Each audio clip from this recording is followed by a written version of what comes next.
Welcome to the Tech Egg. Don't get scrambled. Enjoy the video. In this video, I will show how to make gravy potato, easy method. Begin by boiling peeled starchy potatoes until fork tender, then drain and mash with butter and a splash of milk. Keep the mash slightly loose so gravy blends smoothly. Meanwhile, make a simple pan gravy with pan drippings, broth, and a roux, whisking until glossy and thickened to coat each spoonful.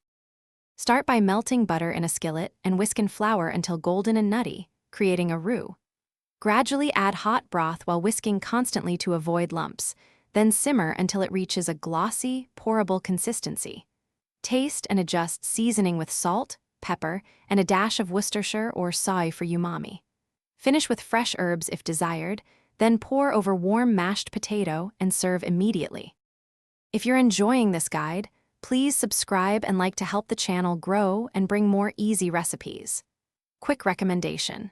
The Kindle Paperwhite is great for reading recipes at the stove without balancing a cookbook, and it's light enough to move around the kitchen. Check the description for the link and other deals, and pick one up if you want a handy recipe companion. Now let's get back to the video. Plate a generous scoop of mashed potato and create a shallow well to hold the gravy so each bite stays saucy.